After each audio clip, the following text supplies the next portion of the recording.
a cohesive approach. Now, peace in Palestine. It is vital for sustainable peace in the Middle East and beyond. It has been a priority case for leaders, mediators, and practitioners for decades. As such, we look forward to hear the Palestinian perspective on the importance of peace mediation. It is now my honor to turn to His Excellency, Foreign Minister of the State of Palestine, Riad Malki, Your Excellency.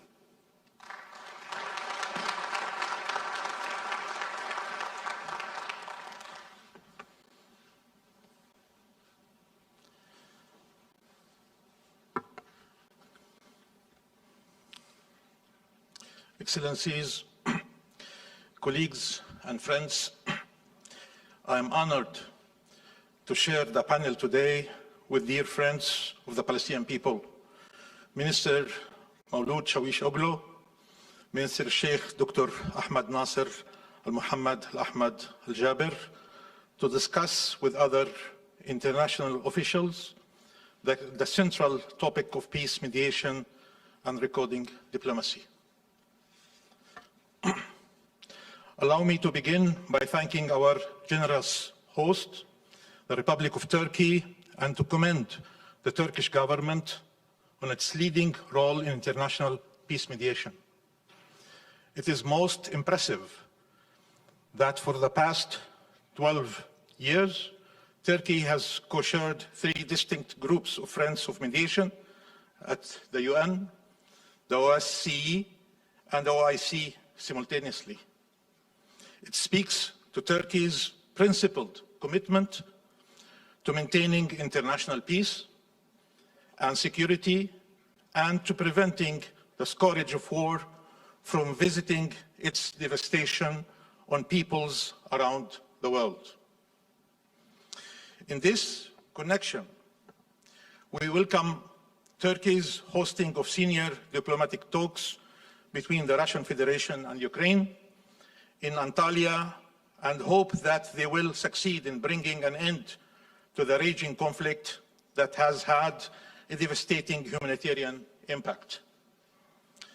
The Palestinian people, being victims of systematic and prolonged military aggression, wish nothing more than to see the guns go silent and diplomacy prevail in that conflict and all other conflicts. Excellencies, I'm grateful to my brother Maulud Shawish Oglo for this kind invitation to participate in this important forum. While some argue that the question of Palestine should be pushed aside or does not deserve the attention it enjoys, we are grateful to those who acknowledge its centrality and act accordingly. The Palestinian question has been for a century now the ultimate test for peace envoys and mediators. The fact they were not able to end the occupation and the conflict is not due to lack of skills or merit. What is lacking is not good arguments and clear solutions, but rather the means to ensure that the reluctant party gives them the consideration they deserve. Some like to portray this conflict as an unsolvable puzzle. But can you solve any puzzle if you have decided to ignore some of its most critical pieces?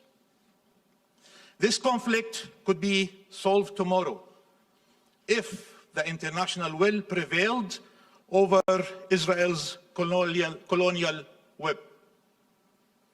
All of us here believe a solution should be guided by the first lines of the UN Charter, entitled Purposes and Principles of the UN. Israel believes it should be dictated by the last illegal settlement it has built. Friends, mediation is not just a preferable means of resolving disputes. It is the most effective means of conflict resolution suggested by the UN Charter. Article 2, paragraph 3 of the Charter requires member states to settle their international disputes by peaceful means in such a manner that international peace and security and justice are not endangered.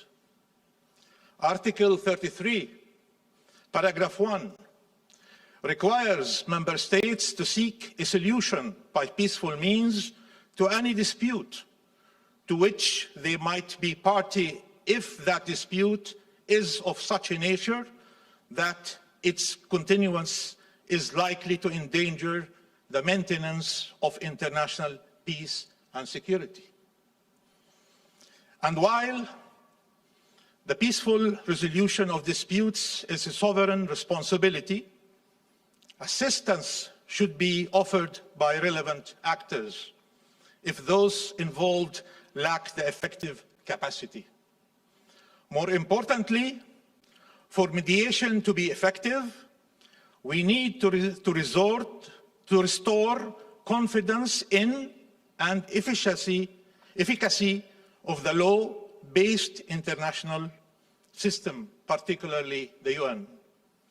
This necessarily starts by ending protracted conflicts and ending the policy of double standards that has tainted this system for too long. In this connection, the question of Palestine stands as the most glaring example of international paralysis and the lack of political will to apply international law to resolve a protracted situation of injustice and brutal violence. This failure and the double standards employed to shield Israel, the occupying power, for 54 years from any accountability have seriously undermined multilateralism and the world order. They have cast a heavy shadow of doubt on the relevance and effectiveness of the international system and its commitment to treating all peoples without exception as entitled to peace, to security and fundamental rights. Colleagues and friends, the question of Palestine, which is a situation of chronic injustice and impunity, requires decisive international intervention. A different approach of mediation to the political process is also much needed. One that is multilateral and balanced, upholds and respects international law and UN resolutions, and seeks accountability for violations of international law and human rights instead of showering the criminal with rewards, including diplomatic, arms, and economic deals. Above all, such mediation must have as its goal ending the occupation, not managing it or sustaining the illegal realities resulting from the colonization of Palestine. Our people and several peoples as communities can benefit from such vigorous mediation and diplomacy. The power of the law lies in its enforcement. If we are all subject to the rule of international law, I can assure you this conflict will become the easiest one to mediate. There are many lessons learned over the course of the last 30 years, including the need for an unbiased mediator. Unbiased mediator. And that is why we have called for multilateral mediation. There is also a need for a clear normative framework for these negotiations to have any chance of success. And this normative framework is well known. It is grounded in international law and enshrined in UN resolutions and enjoys an international consensus. No party can pick and choose or rewrite the rules to serve its unlawful objectives. It is key to sustain momentum. That is why there should be a binding time frame. It is critical to ensure that legal obligations and commitments cannot be breached without consequences.